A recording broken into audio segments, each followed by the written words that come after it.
শত বছরেরও বেশি পুরনো এক জমিদার বাড়ি, যার ভেতরে লুকিয়ে আছে এক গোপন গল্প আর ভয়ঙ্কর রহস্য। সেই বাড়িতে একদিন চ্যাটার্জি পরিবার বেড়াতে আসে।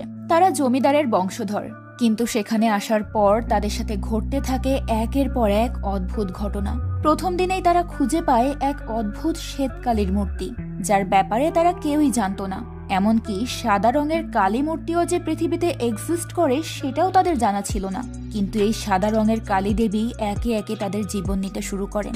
পুলিশ আর চ্যাটার্জি পরিবারের লোকেরা মিলে যখন এই রহস্য উদ্ঘাটন করতে যায়, তখন বেরিয়ে আসে এমন কিছু অজানা ভয়ঙ্কর তথ্য যা তাদের আত্মা কাঁপিয়ে দেয়। কি ছিল সেই রহস্য?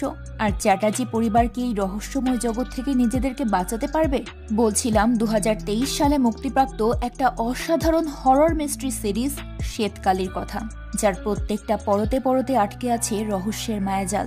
শেষ পর্যন্ত না দেখলে বুঝতেই পারবেন না আসল ঘটনা কি, তাই শেষ পর্যন্ত দেখার অনুরোধ রইল। তো চলুন এখন আর কথা না বাড়িয়ে সরাসরি গল্পে চলে যাই। গল্পটা শুরু হয় বর্তমান সময় থেকে 120 থেকে 150 বছর আগে, যেখানে একটা প্রাসাদ দেখানো হয়। প্রাসাদে জমিদার নরেন্দ্র প্রতাপ পূজা করছিল। সেখানে ওই জমিদারের লোকেরা একটা লোককে ধরে এনেছিল বলি দেওয়ার জন্য। লোকটাকে বলি দেওয়ার আগেই সে লোকটা নিজেকে আঘাত করে। বলি দেওয়ার নিয়ম হলো বলিতে ইউজ করা প্রাণীর শরীরে কোনো খুঁত থাকা যাবে না। এখন এই লোকটা যেহেতু নিজেকে আঘাত করে, যার ফলে জমিদার তাকে বলি দিতে পারবে না। সেটা দেখে ওই লোকটা হাসতে শুরু করে, কিন্তু জমিদারকে তো বলি দিতেই হবে। তাই জমিদার সেখানে তার নিজেরই একটা লোককে বলি দিয়ে দেয়। সিন এখান থেকে শিফট হয়ে প্রেজেন্টে আসে, যেখানে আমরা পলাশ এবং তার হবু বউ উর্মিকে দেখতে পাই। সাথে পলাশের কাজিন অরুণও ছিল। অরুণ তাকে খুব ভালোবাসত। তারা ওই প্রাসাদে যাচ্ছিল, যেটা আমাদেরকে গল্পের একদম শুরুতে দেখানো হয়েছিল। ওই প্রাসাদ অরুণ কিনে নিয়েছিল। সেটা ভেঙে অরুণ নতুন একটা হোটেল বানাবে। এরপর আমরা ওই প্রাসাদের পুরো পরিবারকে দেখতে পাই। তাদের ফ্যামিলি অনেক বড় ছিল। তাদের ফ্যামিলির নাম চ্যাটার্জি ফ্যামিলি। তারা 3 ভাই। সবার বড় ভাই মহিতোষ আর তার স্ত্রীর নাম রাধিকা। তাদের ছেলে হলো অরুণ। সেকেন্ড ভাইয়ের নাম মনতোষ আর স্ত্রী তনিমা। তাদের ছেলে হলো শিমুল আর পলাশ। শিমুল অ্যানি নামের একজন খ্রিস্টান মেয়েকে বিয়ে করেছিল। অ্যানি একজন অ্যাক্ট্রেস ছিল। শিমুলের ব্যাপারে বলতে গেলে সে জীবনে খুব বেশি সফল নয়, কিন্তু সে বেশিরভাগ সময়ই মদ খায়। শিমুল বেকার। অ্যানের ইনকামের টাকায় সে চলত, কিন্তু অ্যানের অ্যাক্টিংয়ের পেশাটা শিমুলের একদমই পছন্দ না। তাই তাদের মধ্যে অনেক ঝামেলা হতো। তাদের দুইজনের একটা ছেলে আছে, যার নাম বনি। মনতোষের ছেলে পলাশের সাথে উর্মির বিয়ে ঠিক হয়েছে। উর্মি মহতোষ আর তনিমার ফ্যামিলি ফ্রেন্ড সুপ্রিয় এবং মধুমতির মেয়ে। আরেক ভাইয়ের নাম প্রিয়তোষ, কিন্তু সে তাদেরই একজন হাউস অ্যাসিস্ট্যান্টের সঙ্গে রিলেশনে আছে। এই প্রাসাদে উর্মি আর পলাশের এঙ্গেজমেন্ট হবে, তাই ফ্যামিলির সবাই এখানে 2 দিনের জন্য থাকতে এসেছে। এই প্রাসাদে বহু বছর কেউ থাকেনি। প্রাসাদটা অনেক পুরনো এবং মেনটেন্যান্সের অনেক কাজ পড়ে আছে। এখানে সেকেন্ড ফ্লোরে কারেন্ট থাকলেও ফার্স্ট ফ্লোরে কারেন্ট নেই। প্রাসাদটা গ্রামের পণ্ডিত বলরামের ছেলে বাবলুই তাদেরকে দিয়েছিল। বাবলু এখানকার একজন কন্ট্রাক্টর। তারা বাবলুকে এই প্রাসাদের লাইটিং সহ বাকি সবকিছুর কাজ দেয়। এদিকে উর্মি, অরুণ আর পলাশ এখানে চলে আসে। তখন বনি তাদের কাছে ছুটে আসে। অরুণ বনিকে একটা পোলারয়েড ক্যামেরা দেয়, যেটাতে ফটো ইনস্ট্যান্টলি প্রিন্ট করা যায়। ক্যামেরা পেয়ে বনি অনেক খুশি হয়। পরের সিনে দেখানো হয় পলাশ উর্মিকে নিয়ে তাদের রুমের বারান্দায় যায়। উর্মির এই বাড়িটা অনেক পছন্দ হয়েছিল। তাদের রুমের সামনে গ্রামের একটা পুকুর ছিল। পলাশ বারান্দায় গিয়ে বলে, শুনেছি জমিদার নাকি এখানে দাঁড়িয়ে মেয়েদেরকে গোসল করতে দেখত। কিন্তু তখনই গোগল নামের কুকুরটা জোরে জোরে ঘেউ ঘেউ করতে থাকে, কিন্তু উর্মি তার দিকে বেশি পাত্তা দেয় না। এদিকে গ্রামের লোকেরা এই প্রাসাদ নিয়ে কথা বলছিল। তারা বলছিল এই প্রাসাদ অভিশপ্ত, যেখানে ভূত প্রেত আছে। বাবলুর সেটা বিক্রি করা উচিত হয়নি। তারা তো সাথে একটা বাচ্চাকেও নিয়ে এসেছে। এখানে কেউ বাচ্চা আনে? 200 বছর ধরে এটা বন্ধ পড়ে আছে। এটা বাবলুর বিক্রি করা একেবারেই ঠিক হয়নি। মানুষ তো জঙ্গলও পার করতো না। তখন এক লোক বলে, বড় কোনো অঘটন ঘটতে চলেছে। পরের সিনে আমরা হাউস হেল্প কাশিকে দেখতে পাই। কাশি অনেক অদ্ভুত ছিল, কিন্তু সে অ্যানির অনেক বড় ফ্যানও ছিল। কাশি হঠাৎ করেই অ্যানির রুমে আসে। অ্যানি বলে, আপনি এখানে কি করছেন? কাশি বলে, আমি আপনার অনেক বড় ফ্যান। আমি কি আপনার সাথে একটা সেলফি নিতে পারি? অ্যানি তখন এতে রাজি হয়ে যায়। কাশি তার সঙ্গে একটা সেলফি নেয়। এরপর কাশি বলে, যে কোনো প্রয়োজনে আপনি আমাকে ডাকবেন, আমি চলে আসব। অ্যানির কাশির বিহেভিয়ার একটু ডিফারেন্ট লাগে। এরপর কাশি চলে যায়। এদিকে বাবলু লোকজন নিয়ে মেনটেন্যান্সের কাজ করাতো। মাটি খোঁড়ার সময় বাবলু অদ্ভুত একটা দাঁত খুঁজে পায়। এটা দেখে একটা লোক বলতে থাকে, এখানে ভূত আছে, এই দাঁতটা অনেক বড়, এটা মানুষের হতে পারে না। কিন্তু বাবলু তাকে থামিয়ে দিয়ে বলে, এই কথা যেন কেউ জানতে না পারে, এর বিনিময়ে আমি সবার টাকা বাড়িয়ে দেব। বাবলু এসব বলতে মানা করে, কারণ এইসব জানাজানি হলে অনেক সমস্যা হবে। রাতের বেলা সবাই রেস্ট করছিল, আর বনি এদিক ওদিক ফটো ক্লিক করে বেড়াচ্ছিল। তার পেছনে আমরা একটা মহিলাকে হাঁটতে দেখি। মহিলাটা হঠাৎ করেই কোথাও গায়েব হয়ে যায়। সবাই যার যার কাজ করছিল। তখনই আমরা ফ্ল্যাশব্যাক দেখতে পাই, যেখানে জমিদার নরেন্দ্র প্রতাপ কোনো কারণে নিজেরই অসুস্থ মাকে বলি দিয়েছিল। এতে তার অনেক কষ্ট হয়েছিল, তা সত্ত্বেও সে বলি দিয়েছিল। আর এখানে যে বলি হচ্ছিল সেটা অনেক বেশি গুরুত্বপূর্ণ। এর পেছনে নিশ্চয়ই কোনো বড় কারণ আছে। এরপর সিন প্রেজেন্টে আসে। সবাই হঠাৎই একটা আওয়াজ শুনতে পায়। তখন তারা সবাই বাইরে বেরিয়ে আসে। বাইরে এসে দেখে তাদের বাড়ির সামনে একটা দেওয়াল ভেঙে গেছে। সেটার পেছনে আরেকটা জায়গা ছিল। সবাই বলতে থাকে, এই দেওয়াল কিভাবে ভেঙে গেল? আর বাবলু কেন আমাদেরকে এই ব্যাপারে বলল না?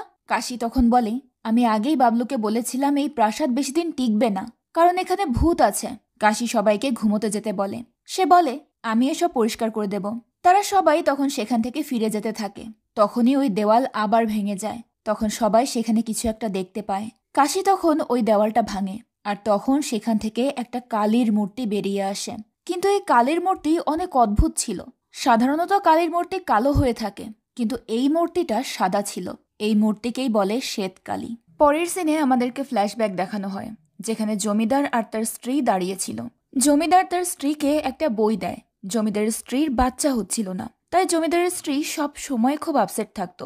তাদের দুজনের মধ্যে অনেক ভালোবাসা ছিল, কিন্তু তাদের মধ্যে শারীরিক ভালোবাসার মাত্রাটা অত বেশি ছিল না। এই জন্য জমিদার তার স্ত্রীর ওপর অনেক বিরক্ত থাকত। এরপর সিন আবার প্রেজেন্টে আসে, যেখানে বাবলু, তার বাবা বলরাম, গ্রামের পঞ্চায়েত প্রধান আর সাথে গ্রামের অনেক মানুষ ওই প্রাসাদে শ্বেতকালী দেখতে এসেছিল। চ্যাটার্জি পরিবার বাবলুকে জিজ্ঞেস করে, এইসব কি? বলরাম বলে, কেউ জানতো না যে শ্বেতকালী প্রাসাদের ভেতরে আছে। সবাই ভেবেছিল তাকে বিসর্জন দেওয়া হয়েছে। বলরাম তার হাত কেটে শ্বেতকালীর পায়ে স্পর্শ করে। প্রধান বাবলুর উপর রাগারাগি করে বলে, আমি মানা করেছিলাম এই গ্রামে যেন বাইরের কাউকে না আনা হয়। সে চ্যাটার্জি পরিবারকে বলে, প্রাসাদ কেনার আগে আপনাদের চেক করা উচিত ছিল। কিন্তু চেক তো দূরের কথা, আপনারা কারোর সঙ্গে কোনো কথাও বলেননি। এখানে সবাই নিজেদের সাথে তর্ক করতে শুরু করে। তখন চ্যাটার্জি পরিবার বলে, তারা কখনোই কোনো মন্দিরের ভেতর শ্বেতকালী দেখেনি। গ্রামের লোকেরা অনেক ভয়ে ছিল। তারা ভাবছিল কালী রেগে যাওয়ার কারণে গ্রামে আবার মহামারী আসবে। বলরাম বলে, শ্বেতকালী এক্সিস্ট করে। 1 দশক আগে একজন যোগী এখানে এসেছিল। সে ঘোর তপস্যা করে সিদ্ধিপ্রাপ্ত হয়েছিল। সেই জমিদারকে শ্বেতকালীর রিচুয়াল শিখিয়েছিল। পরবর্তীতে গ্রামে মহামারী আসে, অনেক মানুষ মারা যায়। সবাই তখন ভাবে কালী অসুস্থ, তাই সেবার জন্য মানুষকে নিজের কাছে নিয়ে যাচ্ছে। বলরাম আরও বলে, জমিদার এসব থামানোর জন্য শ্বেতকালী প্রতিষ্ঠা করে, যার মানে কালী অসুস্থ। এই কারণেই তার শরীরে রক্ত বা কালো রং নেই। জমিদার পূর্ণিমার রাত থেকে পুজো শুরু করেছিল। সেখানে নরবলি দেওয়া হতো, আর এই বলি মানুষের নিজের ইচ্ছায় হতো। সবাই নিজের ইচ্ছায় বলি দেবে, আর বলি শেষে ওপরে গিয়ে তারা কালী মায়ের সেবা করবে। কালী যখন সুস্থ হয়ে যাবে, তখন সে আবার কালো রঙে ফিরে আসবে। প্রতি পূর্ণিমার রাতে পূজা শুরু হতো। 3 দিন একটানা পূজা হতো আর বলি হতো। একবার শেষ জমিদার নরেন্দ্র প্রতাপ অসুস্থ হয়েছিল, তাই সে পূজা শুরু করেছিল। কিন্তু ধীরে ধীরে গ্রামবাসী বুঝতে পারে যে জমিদার লুকিয়ে অনেক মানুষের বলি দিয়েছে। তখন থেকেই এই পূজা থেমে গিয়েছিল। এর 7 দিন পর গ্রামে কলেরার মহামারী আসে, যার ফলে গ্রামের অনেক মানুষ মারা যায়। এই জন্যই এই গ্রামের নাম খারাবানি। পণ্ডিত বলরাম এসব জানত, কারণ তার 9টা জেনারেশন এখানে পণ্ডিতের কাজ করেছে। এসবের সমস্ত পদ্ধতি ইতিহাসে লেখা ছিল। তারা বলেছিল এই গ্রাম একটা ট্রাইবাল গ্রাম, কিন্তু এখানে তারা এক্সিস্ট করে না। তখন প্রিয়তোষ বলে, এই কালীর সাথে আমাদের কোনো সম্পর্ক নেই। তখন বলরাম বলে, দেবী নিজে দর্শন দিয়েছে। এখানে রাজবাড়িতে যেহেতু পুজো হতো, তাই এবারও করতে হবে। যদি পুজো না হয় তাহলে দেবীর রাগের অভিশাপ গ্রামকে শেষ করে দেবে। বলরাম আরও বলে, কাল থেকে পূর্ণিমা শুরু। কাল থেকেই একটানা 3 দিন পুজো করতে হবে, যেখানে বলিও দেওয়া হবে, আর তারপরেই শ্বেতকালীকে বিসর্জন করতে হবে। এই কথা বলে সবাই যে যার বাড়িতে চলে যায়। এসব নিয়ে চ্যাটার্জি পরিবার আলোচনা করতে থাকে। এখানে সবার মাঝে মতবিরোধ তৈরি হয়। সেখানে ছোটরা ভাবছিল এসব কিছুই না, সব বানানো গল্প। অনেকক্ষণ তর্ক করার পর এই পুজোতে সবাই রাজি হয়ে যায়, কিন্তু উর্মি বলি দিতে মানা করে দেয়। পরদিন বলরাম এসে সবাইকে বোঝায় যে বলি ছাড়া পুজো অসম্পূর্ণ। আমরা যদি বলি না দেই তাহলে দেবী নিজে এসে বলি নিয়ে যাবে। অরুণ তখন বলে, তাহলে এটাই হতে দিন, আপনি বলি ছাড়াই পুজোর আয়োজন করুন। এরপর রাতে পুজো শুরু হয়। সবাই সেই পুজোয় সামিল হয়। মণ্ডপে গোগল উঠেছিল, এটা দেখে বাবলু রাগারাগি করে, কিন্তু উর্মি এর জন্য বাবলুকে অনেক কথা শোনায়। এরপর প্রথম রাতের পূজা কমপ্লিট হয়ে যায়। এরই মাঝে অরুণের গার্লফ্রেন্ড মায়া তাকে কল করে, যাকে আগে কেউ দেখেনি। সবাই তখন তাকে নিয়ে মজা করতে থাকে। রাতের বেলা অরুণ বারান্দায় আসে, তখন আমরা তার পেছনে ওই মহিলার ছায়া দেখতে পাই। আওয়াজ পেয়ে অরুণ পেছনে তাকায়, কিন্তু সে কিছুই দেখতে পায় না। পরদিন তারা সবাই শ্বেতকালীর সামনে গোগলের জিভ কাটা লাশ পড়ে থাকতে দেখতে পায়। সামনেই শ্বেতকালীর তলোয়ার পড়েছিল। এসব দেখে সবাই অনেক অবাক হয়। উর্মি গোগলকে মৃত অবস্থায় দেখে সহ্য করতে পারে না। পরের দিন আমরা দেখি জমিদার নরেন্দ্র প্রতাপ একটা লোককে জোর করে ধরে এনেছে তার স্ত্রীর সঙ্গে শারীরিক সম্পর্ক করার জন্য। জমিদার এর জন্য তার স্ত্রী এবং লোকটাকে জোর করতে থাকে, কিন্তু তারা কোনোভাবেই রাজি হচ্ছিল না। একটা পর্যায়ে জমিদারের স্ত্রী সেখান থেকে পালিয়ে যায়। ওদিকে উর্মি এই ঘটনায় প্রচণ্ড ভেঙে পড়ে। তারা সবাই পুলিশকে খবর দেয়। বাবলু সেখানে আসলে উর্মি তাকে দেখে রেগে গিয়ে বলে, তুমি মেরে ফেলেছ গোগলকে, কারণ কাল তুমি গোগলকে বাজে কথা বলেছিলে।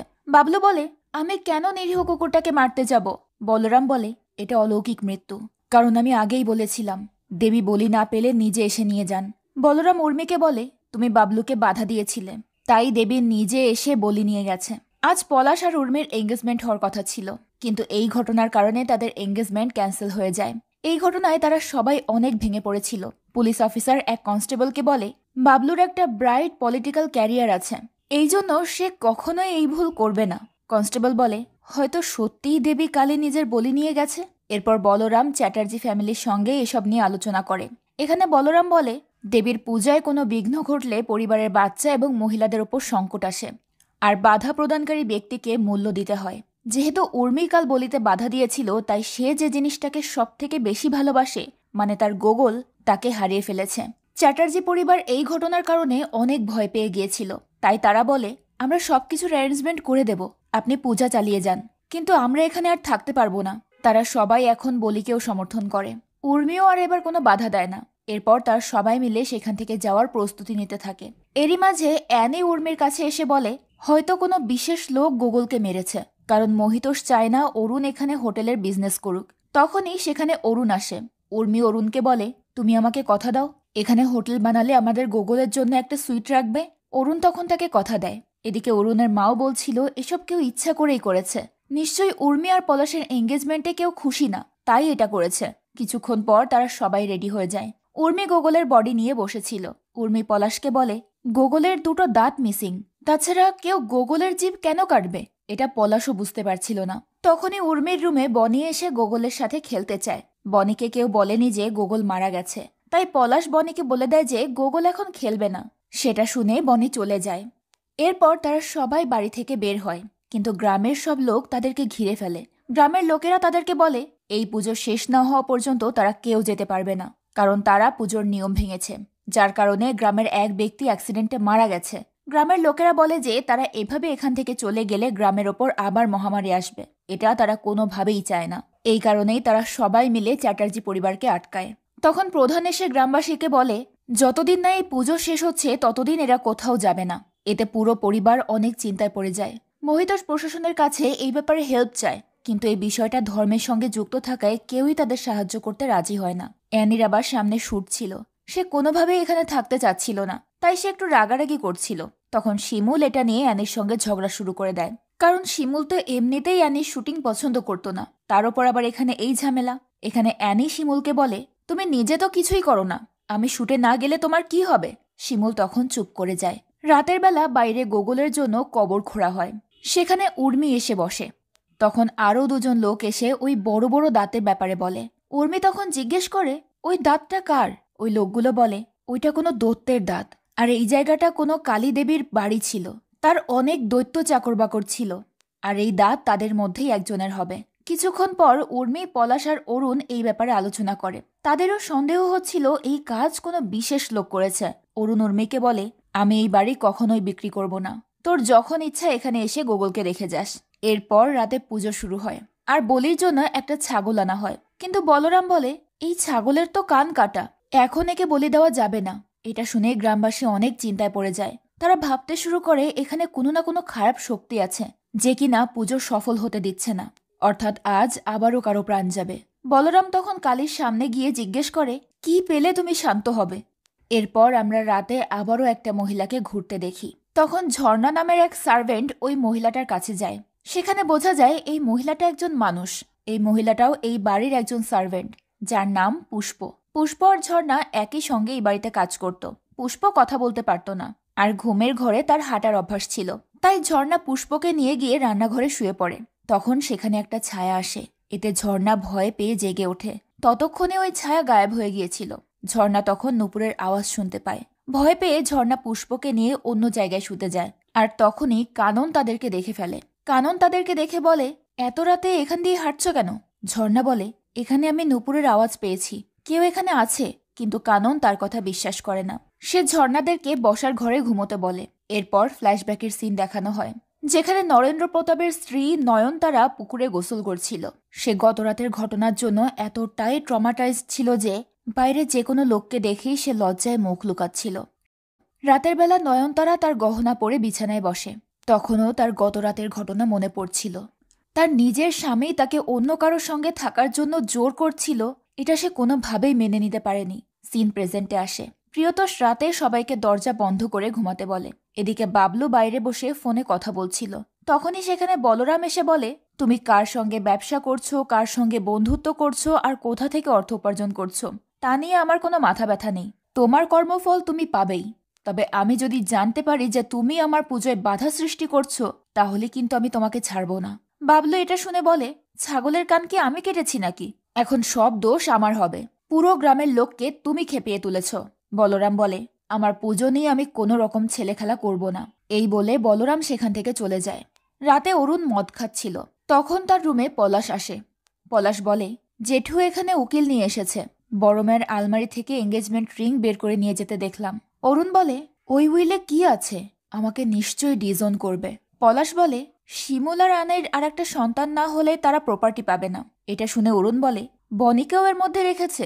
এরপর অরুণ আর পলাশ সেখানে বসেই মদ খায়। এখানে বোঝা যায় অরুণের সাথে তার বাবা মোহিতোষের ভালো সম্পর্ক নেই। অরুণ তার বাবার সাথে কথাও বলে না। ওদিকে গ্রামের মহিলারা বলরামকে রাতের খাবার দিতে যায়। তারা বলে, আর কতদিন ছেলের উপর রাগ করে থাকবে? বলরাম বলে, বাবলু এখন পুরুত্ব ছেড়ে জমির দালালি করছে, এটা আমি কখনোই মেনে নেব না। একটা মহিলা জিজ্ঞেস করে, আজও কি কেউ মরবে? বলরাম বলে, দেবীর যা ইচ্ছা তাই হবে, মন শক্ত করো। দেবী গ্রামের লোকেদের কোনো ক্ষতি করবে না।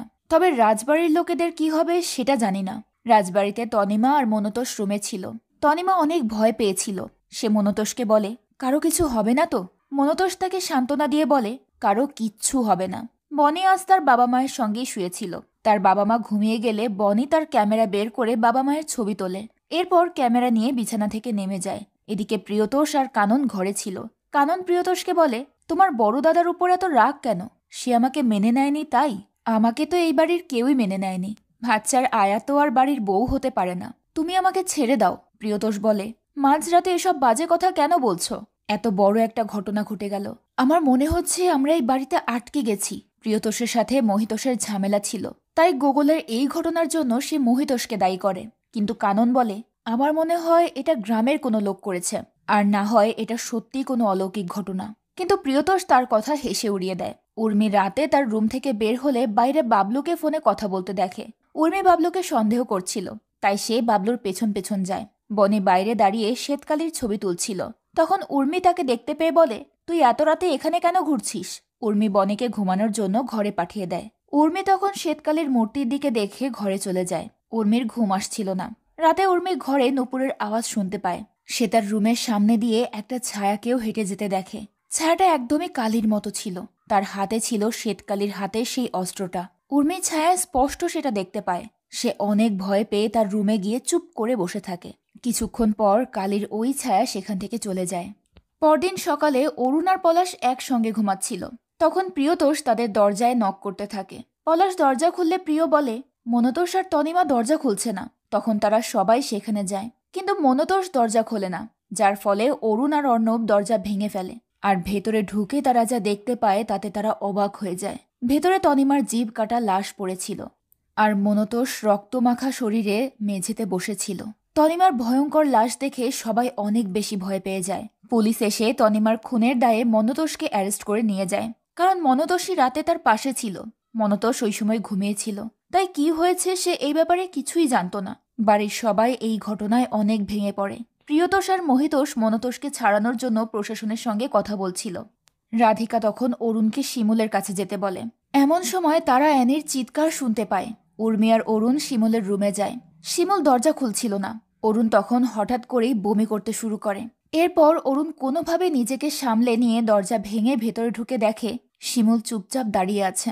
এসব ঘটনার কারণে শিমুল অনেক বেশি ট্রমাটাইজড হয়ে গিয়েছিল। অরুণ আর অ্যানি তাকে সান্ত্বনা দেয়। এরপর তারা শিমুলকে ওষুধ দিয়ে ঘুম পাড়িয়ে দেয়। ঘর থেকে বের হয়ে উর্মি অরুণকে বলে, কাল রাতে বাবলু আমাদের বাড়ির পেছনের জঙ্গলে লুকিয়েছিল। আমাদের বাড়ির সব রুমের চাবি ওর কাছে আছে, তাই না? অরুণ বলে, হ্যাঁ। উর্মি তখন অরুণকে কাল রাতের ওই কালির ছায়ার ব্যাপারেও বলে। ওদিকে খারাবানি থানার অফিসারকে এসিপি ফোন দিয়ে এই ব্যাপারে তদন্ত করতে বলে। অফিসার তখন জানায় যে জিভটা এখনো খুঁজে পাওয়া যায়নি। অফিসার মনতোষকেই অপরাধী ভাবছিল। মনতোষ অনেক ট্রমাটাইজড হয়েছিল, যার কারণে সে পুলিশকে কিছুই বলতে পারেনি। অফিসার মনতোষকে ঘুমের ওষুধ দিয়ে রেখেছে। এদিকে উর্মির মা মধুমিতা অনেক বিচলিত ছিল। সে যে কোনোভাবে উর্মিকে নিয়ে এখান থেকে বেরিয়ে যেতে চাইছিল। তাই সে সুপ্রিয়কে এর ব্যবস্থা করে দিতে বলে। মধুমিতা বলে, এটা একটা খুনি ফ্যামিলি। এখানে আমি আমার মেয়েকে বিয়ে দেব না। আমার মেয়ে এখানে থাকতে পারবে না। সুপ্রিয় বলে, এই বিপদের দিনে আমি মনতোষকে কোনোভাবেই একা ফেলে যাব না। তখন উর্মি এসে তার মাকে বলে, তোমার বন্ধু খুন হয়েছে আর তার হাজবেন্ড জেলে। কেউ ঘরের দরজা বন্ধ করে খুন করে কি সেখানে বসে থাকতে পারে? একটা লোক খুন হয়ে গেল, কিন্তু কাকুর ঘুম ভাঙল না। কেউ কি তাহলে কাকুকে ঘুমের ওষুধ খাইয়েছিল? এসব নিয়ে এখন একটু ভাবো। কেউ আমাদেরকে একে একে মারছে। আগে এসব নিয়ে ভাবো, বিয়ের কথা পরে ভাবা যাবে। এটা বলে উর্মি চলে যায়। এদিকে রাধিকা বাড়ির দলিল ছিঁড়ছিল। রাধিকা মহিতোষকে বলে, এই উইলটা যদি পুলিশ পায় তাহলে না জানি কাকে কাকে ধরে নিয়ে যাবে। মহিতোষ বলে, আমার প্রপার্টি আমি যাকে খুশি তাকে দেব, পুলিশ কি করবে? ওদিকে একজন জেলে বসে আছে, আর এদিকে এখন প্রিয় কাননকে বিয়ে করবে। ও যদি ওই ঝিকে বিয়ে করে তাহলে একটা পয়সাও আমি ওকে দেব না। আমার সব প্রপার্টি অরুণ আর পলাশকে দিয়ে দেব। রাধিকা তখন বলে, তোমার লজ্জা করে না? তুমি বনিকে নিয়েও শর্ত রেখেছ? এটা নিয়ে রাধিকা আর মহিতোষের সাথে ঝগড়া লেগে যায়। মহিতোষ রাধিকার গায়েও হাত তুলতে যায়, কিন্তু রাধিকা তাকে ধাক্কা দিয়ে সেখান থেকে চলে যায়। পলাশ অনেক আপসেট ছিল, তাই উর্মি পলাশকে ঘুম পাড়িয়ে দেয়। রাধিকা উর্মিকে এই বাড়িতে বিয়ে করতে মানা করে আর তাদেরকে এখান থেকে পালিয়ে যেতে বলে। ওদিকে প্রিয়তোষ থানায় মনতোষের সঙ্গে দেখা করতে যায়। অফিসার তাকে বলে, মনতোষ দেওয়ালে মাথা ঠুকে নিজেকে আহত করার চেষ্টা করছে, কান্নাকাটি করছে। প্রিয় বলে, বাড়ির মহিলা আর বাচ্চাদেরকে অন্তত এখান থেকে যেতে দিন, ওরা তো এখানে সেফ নয়। অফিসার বলে, সেটা তো আমি জানি, কিন্তু ব্যাপারটা এখন পঞ্চায়েতের হাতে চলে গেছে। পঞ্চায়েত ছাড়বে না। তাদের ভয় হলো আপনারা চলে গেলে তাদেরকেও মরবে। তাছাড়া এক রাতেরই তো ব্যাপার। বাড়িতে বনি ভয় পেয়ে খাটের নিচে লুকিয়েছিল। পলাশ তখন তাকে দেখে সেখান থেকে বের করে আনে।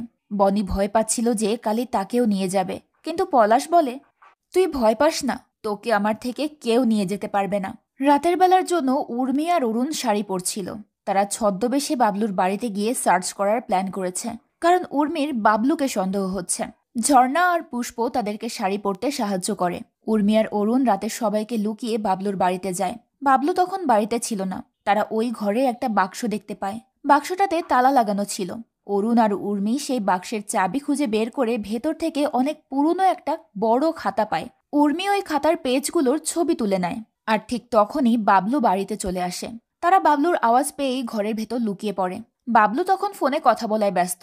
সেই সুযোগে অরুণ আর উর্মি সেখান থেকে বেরিয়ে যায়, আর বাবলু সেটা টেরই পায় না। বাড়ি গিয়ে উর্মি ওই পেজের ছবিগুলো তার ল্যাপটপে দেখতে থাকে।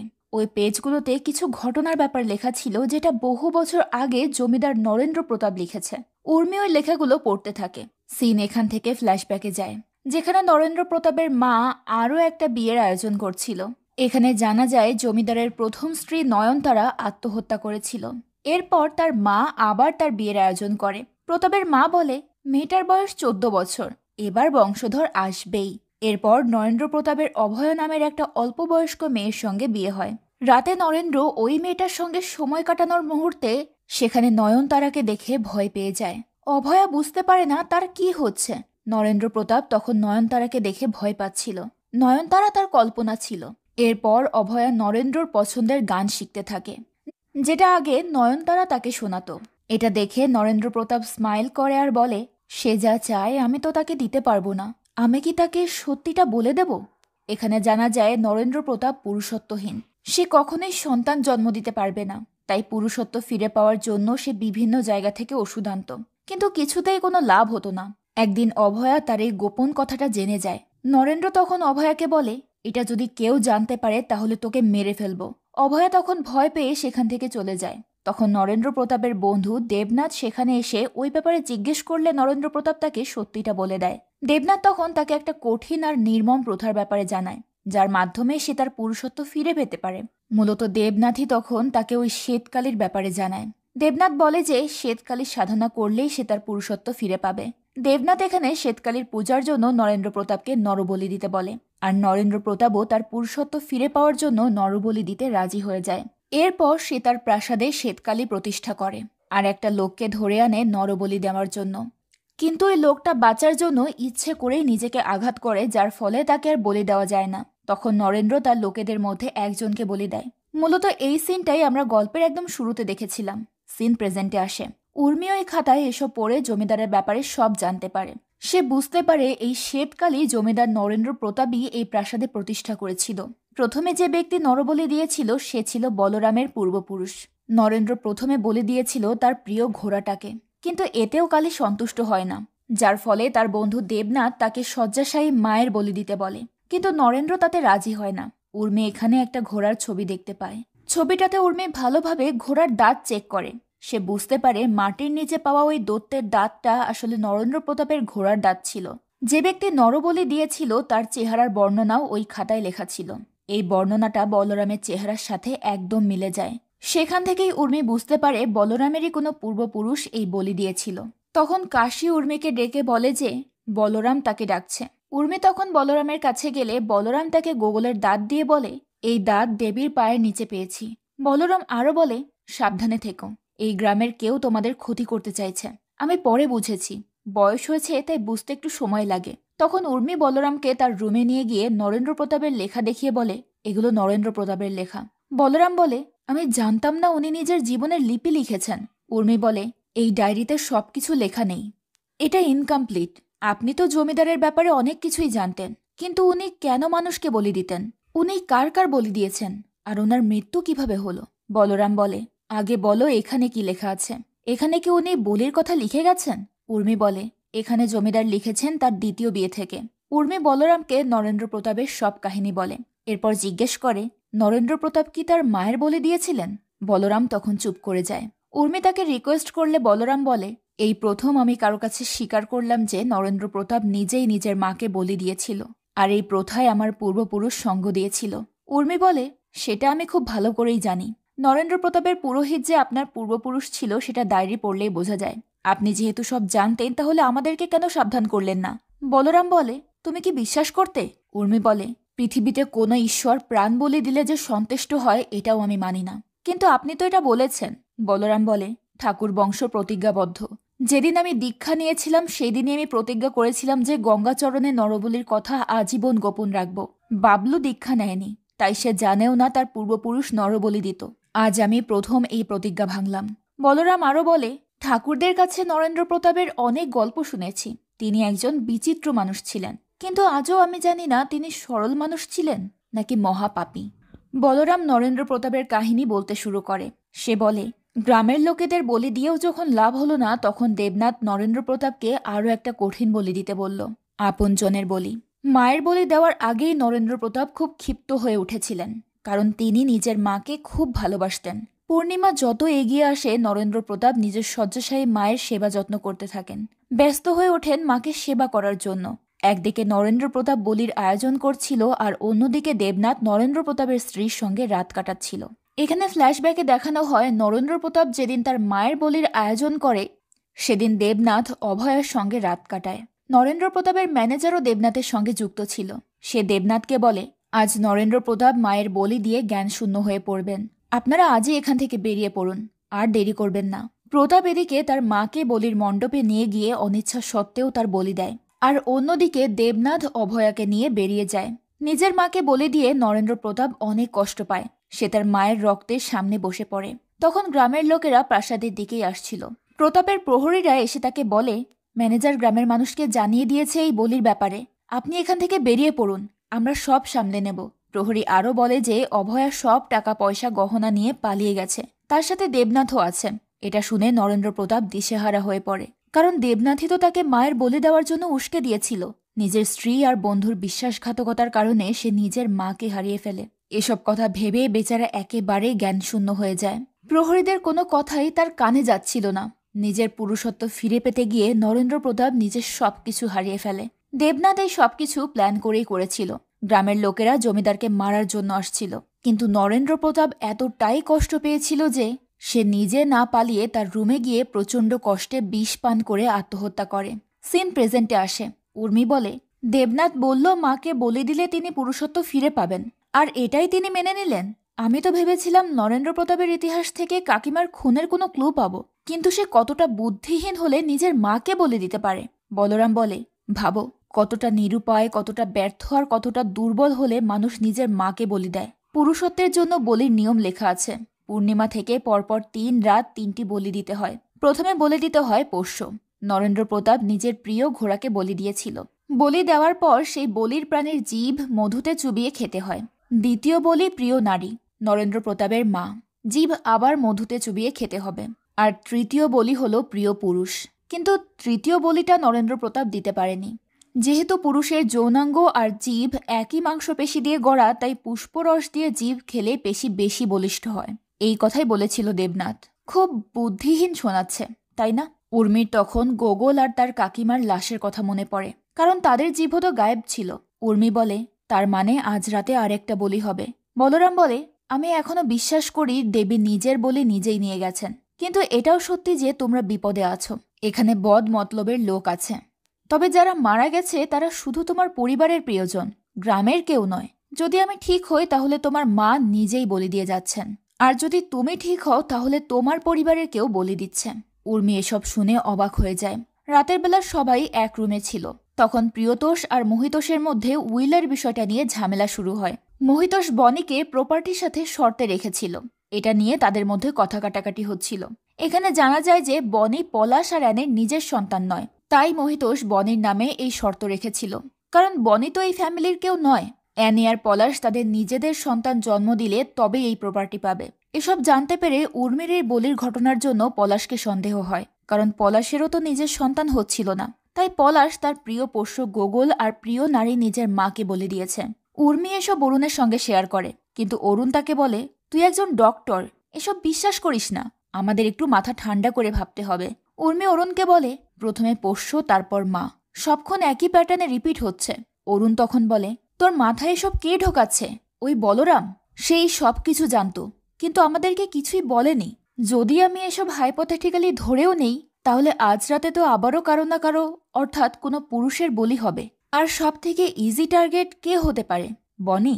এসব শুনে উর্মির পলাশের প্রতি সন্দেহ আরও গাঢ় হতে থাকে। রাতের বেলা বলির আয়োজন করা হয়েছিল, কিন্তু আজ বলির পাঠা আর কাশি দুজনেই নিখোঁজ হয়ে যায়। বারান্দায় দাঁড়িয়ে পলাশ মদ খাচ্ছিল আর নিচে গ্রামের লোকেদের কথা শুনছিল। এদিকে ডক্টর প্রিয়তোষ আর মহিতোষকে জানায় যে মনুতোষ পাগল হয়ে যাচ্ছে, তার ট্রিটমেন্ট চলছে। তারা ঘরেই আসছিল তখন রাধিকা সেখানে অজ্ঞান হয়ে যায়। রাধিকাকে সবাই মিলে বসার ঘরে নিয়ে আসে। সেখানে ডক্টর তাকে ঘুমের ওষুধ দিয়ে দেয়।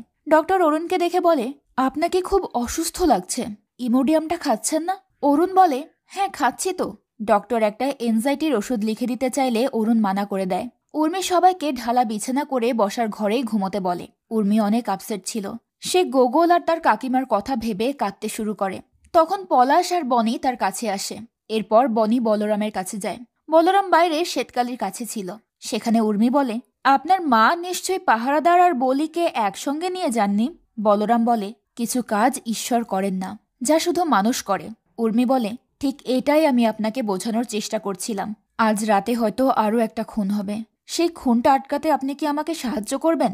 বলরাম তাকে বলে, গোগলের মৃত্যুর জন্য আমি তোমাকে দায়ী করেছিলাম, আমাকে ক্ষমা করে দিও। আমি মনে মনে বিশ্বাস করেছি দেবী তার বলি নিয়েছেন। আমি এটাও ভেবেছিলাম যে নরেন্দ্র প্রতাপের আত্মা এসেছে তার 3টা বলি সম্পূর্ণ করতে।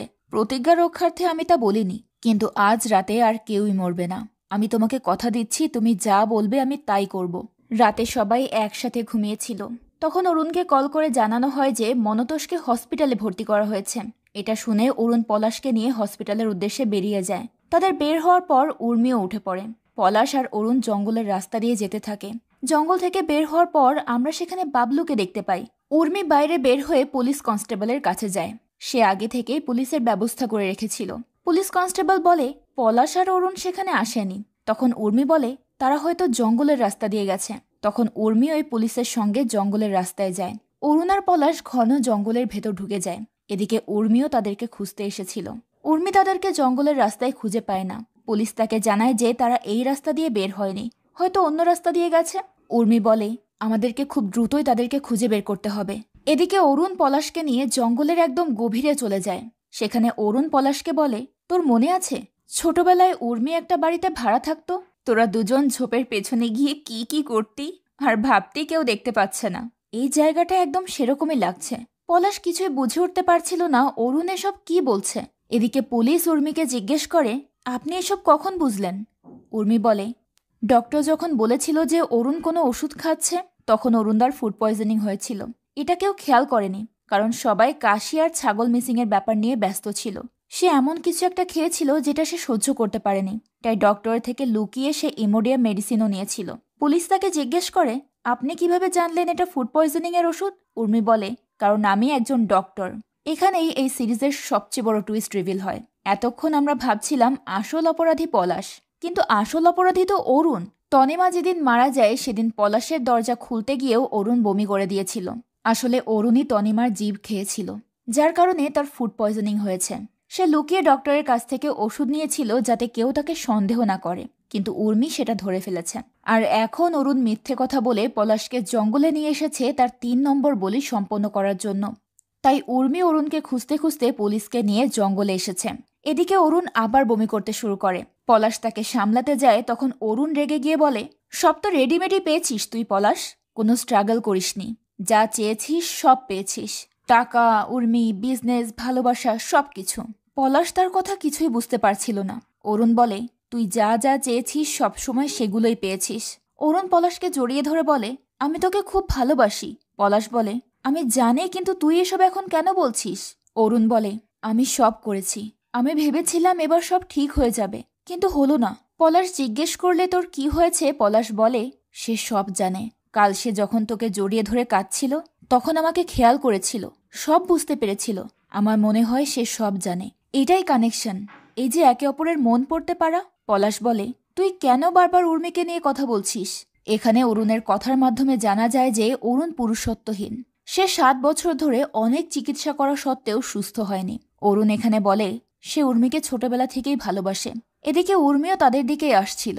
এখানে ফ্ল্যাশব্যাকে দেখানো হয় রাতে যখন রাধিকার সাথে উর্মি ছিল তখন অরুণের ফোনে মায়া কল করেছিল।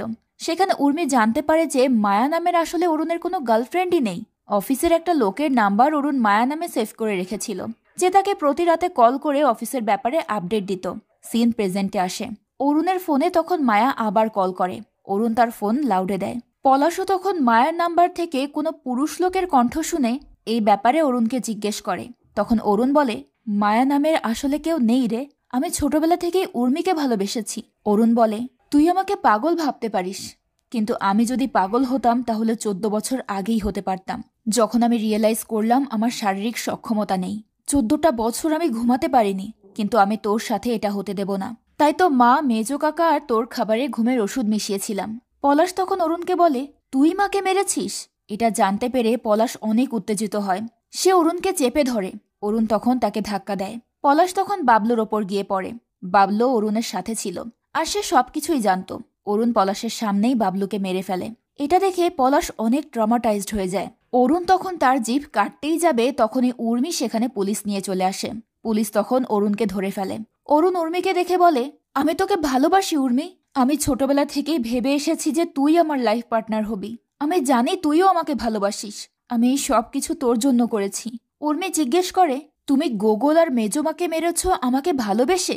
তোমার মানসিকতা এত ছোট আর নিকৃষ্ট যে তুমি পাগল হয়ে গেছো। পুরুষত্বের আসল মানে বোঝো? অরুণ সত্যিই একেবারে পাগল হয়ে গিয়েছিল, তাই তার কানে উর্মির কোনো কথাই যাচ্ছিল না। অরুণ বলে ছোটবেলায় তোর লেকের ধারের বাড়িটা খুব পছন্দ ছিল, শিফট করার সময় তুই অনেক কান্না করেছিলি, মনে আছে? আমি ওই বাড়িটা তোর জন্য কিনেছি।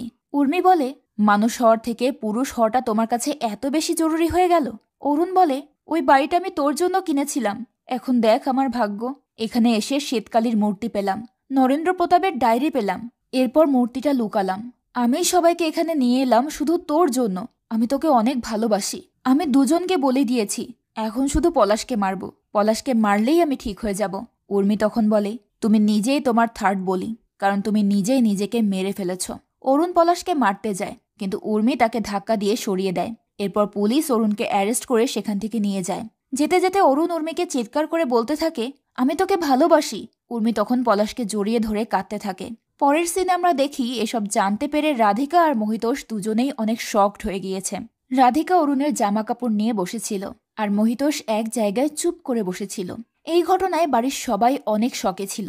কেউই মেনে নিতে পারছিল না অরুণ এসব করেছে। পরের সিনে দেখানো হয় বাড়ির সবাই গোগলের কবরের সামনে বসে আছে। তখন পুলিশ এসে পলাশকে কিছু কাগজপত্র দিয়ে সেগুলোতে সাইন করতে বলে। বলরাম সেখানে এসে শ্বেতকালীর ভাসানের ব্যাপারে বলে। বলরাম ও বাবলুকে হারিয়ে অনেক ভেঙে পড়েছিল। উর্মি তাকে সরি বলে। তখন বলরাম বলে, এতে কারো কিছু করার নেই। আমি বাবলুকে বলেছিলাম যে যেমন কাজ করবে তেমন ফল পাবে। বলরাম কাঁদতে কাঁদতে বলে, তোমাদের বাড়ির এত ক্ষতির জন্য আমার ছেলে দায়ী। আমি কিছুই করতে পারলাম না। উর্মি বলে, আপনার হেল্প ছাড়া পলাশকে বাঁচাতেও পারতাম না। ফ্ল্যাশব্যাকে দেখানো হয় বলরাম উর্মির কথায় পুলিশকে কল করে বলেছিল সে যেন অরুণকে কল করে বাইরে বের করে আনে। সিন প্রেজেন্টে আসে। পুলিশ অফিসার বলে, ঠাকুর সাহেবের কথা মতো আমি অরুণ বাবুকে ফোন করে রাজবাড়ি থেকে বের করে আনি, তারপরে জঙ্গলে পাহারা বসাই। উর্মি বলে, আমি ভেবেছিলাম অরুণদা বনিকে নিয়ে যাবে, কিন্তু সে তো পলাশকে ডেকে নিয়ে গেল। আর তখনই আমার কাছে পুরো বিষয়টা ক্লিয়ার হলো। এখানে ফ্ল্যাশব্যাকে দেখানো হয় কিভাবে অরুণ গোগলকে মেরেছিল। গোগল যেহেতু অরুণকে চিনত তাই সে কোনো চিৎকার করেনি। গোগলকে মারার পর কালীর অস্ত্রে অরুণ নিজেই রক্ত লাগিয়ে দেয়, যাতে সবাই ভাবে শ্বেতকালী এই কাজ করেছে। এরপর ঘরে ফিরে পলাশকে উর্মির কাছে পাঠায় প্রপোজ করার জন্য। উর্মি এই সব কিছুই পলাশকে বলেছিল। এসব শুনে পলাশ বলে, আমি এসব একবার টেরও পেলাম না। উর্মি বলে, কারণ অরুণ তোমাকে ঘুমের ওষুধ দিয়েছিল। আসলে ওই রাতে যখন অরুণ আর পলাশ মদ খাচ্ছিল তখন অরুণ মদের সাথে পলাশকে ঘুমের ওষুধ দিয়েছিল, যার ফলে তনিমাকে মারতেও তার খুব একটা অসুবিধা হয়নি। ওই রাতে তনিমা আর মনতোষ দুজনকেই ঘুমের ওষুধ দেওয়া হয়েছিল, যার ফলে মনতোষও কিচ্ছু বুঝতে পারেনি। পুলিশ বলে, পেছনের গুদামে খুঁজতে খুঁজতে আমরা মধুর বয়াম পাই, যেটাতে রক্ত লেগেছিল। উর্মি বলে, এজন্যই মেজমার মারা যাওয়ার দিন অরুণ বমি করেছিল। মেজমার জিভ খেয়ে তার ফুড পয়জনিং হয়েছিল, তাই সে ইমোডিয়ামও নিয়েছিল। সেন কাকু যখন কল করত তখন অরুণ মিউট করে কথা বলতো, আর আমরা ভাবতাম মায়া কল করেছে। উর্মি বলে, আরও একটা বড় প্রমাণ আছে, সেটা হলো 5টা হাত। বনের ক্যামেরায় তোলা শ্বেতকালীর একটা ছবিতে শ্বেতকালীর মূর্তিতে 4টা হাতের জায়গায় উর্মি 5টা হাত দেখেছিল, যেখানে একটা হাত ছিল অরুণের। উর্মি তার হাতে থাকা বার্থমার্ক দেখে বুঝতে পেরেছিল যে সেটা অরুণ। পলাশ বলে, সে টোটালি পাগল ছিল। উর্মি বলে, অরুণের পাগলামিকে সায় দিয়েছিল বাবলু। এখানে ফ্ল্যাশব্যাকে দেখানো হয় উর্মি ঘরের সামনে সেদিন যে কালির ছায়া দেখেছিল সেটা আসলে বাবলু ছিল। উর্মি বলে, বাবলুই কাশিকে বলেছিল বলির পাঠা সরাতে। এরপর পুলিশ শ্বেতকালীর মূর্তি গাড়িতে তুলে ফেলে। বলরাম তাদেরকে বিদায় দিয়ে মূর্তির কাছে যাচ্ছিল, তখন উর্মি তাকে ডেকে বলে, আপনার ঠাকুরকে কিন্তু আমি বিশ্বাস করি। কাল রাতে আমি আপনার মায়ের কাছে আশীর্বাদ নিতে গিয়েছিলাম, তারপরেই বেরিয়েছিলাম, আর সেই কারণেই আমার মনের ভেতর একটা অদ্ভুত জোর পেয়েছিলাম। বলরাম বলে, সবাই যদি তোমার মতো মনের জোর চাইতো তাহলে কি দেবী কখনো কাউকে ফেরাতো? মানুষের লোভ মেটানোর ক্ষমতা দেবীর নেই। এটা বলে বলরাম চলে যায়। এরপর চ্যাটার্জি পরিবার বাড়ি ফিরে যায়। বনি রাস্তা থেকে একটা কুকুরছানা তুলে সাথে করে নিয়ে যায়, আর ওই রাজবাড়িটা ফাঁকা পড়ে থাকে। আর এইখানেই এই সুন্দর গল্পটা শেষ হয়। কথাটা কিন্তু আসলেই সত্যি। মানুষের লোভ আর উচ্চাকাঙ্ক্ষা যে তাকে কতটা ভয়ঙ্কর বানিয়ে দেয় সেটা সে নিজেও আন্দাজ করতে পারে না। এই কারণে আমাদের সব সময় অতিরিক্ত লোভ করা থেকে বিরত থাকা উচিত। আপনাদেরও কি সেটাই মনে হয়? কমেন্ট করে জানাবেন কিন্তু। আজকের মতো বিদায় নিচ্ছি, দেখা হবে পরের ভিডিওতে। আল্লাহ হাফেজ।